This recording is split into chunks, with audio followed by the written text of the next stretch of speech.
Okay, hello YouTube. I'm going to start a video here and just quick settings video by request. Even though I know this game is getting shut down shortly, which I will inevitably have in the comments. But you never know, something could happen and make the game last longer. But anyway, let's get right back into it. So, if you look at the settings, so subtitles obviously on, just because there are some battle chatter that characters call out that actually makes a difference. Motion sickness prevent is pointless, don't put it on. Tap always, because hold are just delaying the input basically. Colorblind filter, well, maybe the fourth one is applicable if you want the screen to pop. But other than that, it's pretty pointless, if you've got the right settings for it, that is. I wouldn't generally have it unless you're actually colorblind, obviously. Blood effects on, works as a hit marker. Hiya son. And enemy outline color I always put as red. You don't want it to be the same as your crosshair, and the recommendation for the crosshair is for me is cyan, just because that colour, it shows off more to the human eye than anything else. And these are my crosshair settings. So cyan, as I said, outlines on, thickness 4, center dot on, copy ADS center dot on, and then it's 0.6, 8, 3, 1, on and on. I think, just to point out, this should be on as high as you can allow it. Mine's a 0.75, and that's in a lot of games to have a bullet effect as a thing you can buy in the shop or something. But in this game, bullet effect is just a native feature, and it just allows you to see the shot there. You can see it it's less in the way of interpretation. So that's good. But also, I think things like blood effects, swap camera effect, and damage camera effect, these make a difference, because otherwise you're not going to know when people are shooting you and when you've actually hit someone, because there's hit markers in this game, but you're easier to tell when you've shot someone because blood pops out. And I mean, subtitles, you don't need them too big, you just want them kind of small, you know what I mean? You just want a minimal, you don't want it to take up a lot of your screen. You want to see it, but you don't want it to take up a lot of your screen, obviously. Minimap shape, square, always. 1, because it's gives you the largest size of it. And then, snap that to scoreboard. That's a big deal, because it just means that you can actually, look at your minimap and your scoreboard at the same time.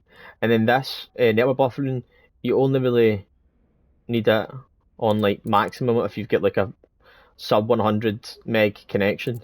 And minimum would only be apply if you've got almost gigabit broadband or a fully wired connection.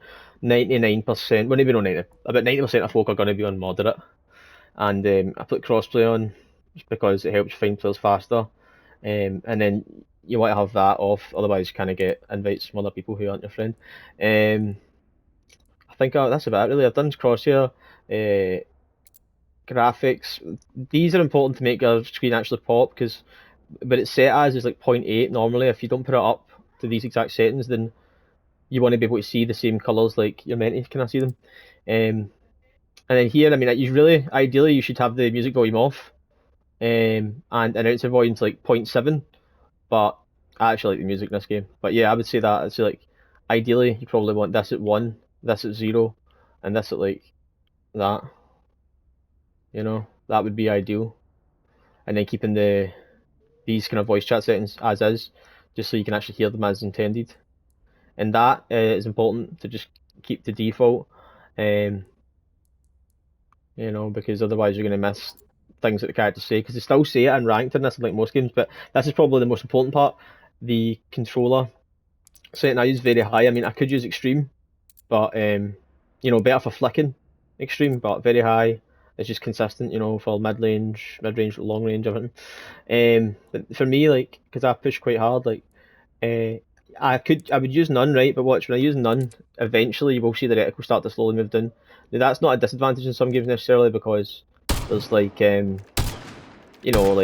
target-based movement aim assist, whereas in this game it's just kind of the target has aim assist. You don't actually get aim assist more for moving, so having a little bit of shaky aim, it doesn't actually benefit you at all in this game. So unless you've got a brand new controller that, you know, has zero in the way of drift, I would say you need to have the look dead zone to small and not none. Although if you can do none, then put it as none. Move input, definitely small. And then both of these on. For me, with the response curve, you can either go kind of squared or exponential, but exponential is the way, in my humble opinion. It's a bit like dynamic in Call of Duty, if you know what I mean. You know, you can get a bit of fine motor control, but also you can snap. It gives you a kind of good middle ground. No ammo. Oof. Right, and then let's see as well. I would say hider this unless you really need to see it. You've got like particularly bad connection. I suppose really the main thing other than that is just the actual controller settings. I use an edge, so I just have like a layout that makes me jump by L2, and then my back paddle is swap weapon, and then my paddle is like grenade, so I can whip out grenades rapid. Now people will always tell you to use the ability radial, right? The ability radial is like, for example, like you go to your controller, right? No, not the ability radial, that, right? Abilities tactical, and because what it will let you do is use like two abilities as opposed to like on each button, as opposed to having a wheel that whips it out. But the thing is, in this game, like you can't just natively like throw a grenade. And what I mean by that is you can't just like press a button to throw it, you need to whip it out and then throw it anyway. So like unless you're like so bad that you literally can't like move right up and down or left quickly, and see, to be honest, if you can't do that, then you probably shouldn't play the game, because you're not going to kill anyone. Like so yeah, I would say you're actually better off, like, because otherwise your control scheme is just terrible, you know, when you use that ability radial. And unless you've got like a Battle Beaver or a Scuff Reflex and it's got 4 back buttons, you're not going to have enough face buttons to actually kind of shoot the way you want to. I have circled as tag. I don't really use tag much in this game, but mainly due to the fact that as soon as someone goes in your sight, they pop up in your attack map. So tagging is nowhere near as important as it is in a game like, say, Call of Duty. One of the main points that people forget when they're talking about a settings video in this is, I'm looking for it now, just a second. Basically, in Call of Duty and most games, you know, when you jump, your aim won't actually follow it, and therefore, like, you'll think like you've got a bad connection or there's some misalignment between the server and you, but actually, like, it's just because you've got something that doesn't actually fully trace where your bullets are. And let me find that. That's it there. ADS recoil view behavior. So I use follow pattern in every bullet. Those are the probably two most important ones. The reason I use this, right, for example, if I use centered, right, and I jump, right, see that, believe it or not, that's not actually representative of where the bullets are going, right? So like, look at that. You see the bullet and the actual dot are not matching, right? Like this, right? You can't actually aim with your reticle if you're using that, and that's actually what it's set as naturally. It's centered, right? Whereas follow pattern, right? Like it looks like it's moving more, right? But it's just following the actual reticle. You know what I mean? So you can actually jump shot a little bit. Like, don't get me wrong, this isn't a game where like jump shotting's like a big feature, but you know, having the ability to do something that your opponent can't do is like a good thing, let's put it that way, you know, because otherwise you're going to think you're missing shots, but actually it's just your reticle just playing it incorrectly, you know. Throwing the splitter. And what else can I say? And this, I mean, when you melee as well, you can kind of hang it out and like plug them after it's been meleeed. Like, I'll show you what I mean. Quite useful. See what I mean? You can pull it back into them. It's mad. There you go. But you know, for me, I always use a stim push. So like, not only can you like reload and then switch character, and then when you switch, it'll be reloaded, right? But you can also like instantly initiate the stim. As soon as you do this, then you want to push off your character. So it's like this. Obviously, you're not going to have a knife out in a in-game scenario. I'll sort of show it like optimally, right?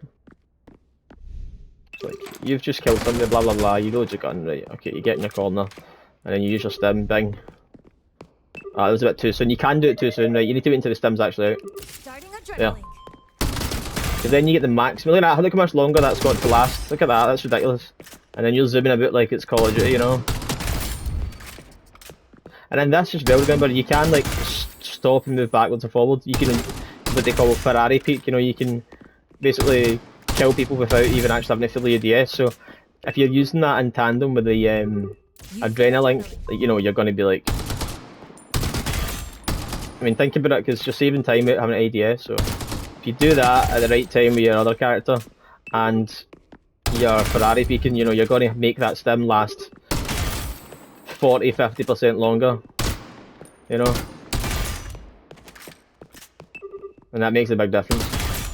Obviously, ideally, you don't want to just use it when your character's full health, you want to use it when, like, you know, he's injured and you want to do a push as well, but at the same time, you can use it both ways.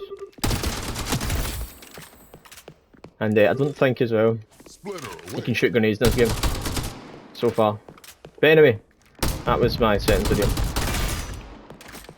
Enjoy, and I really hope this game stays for at least another month or someone picks it up on that matter.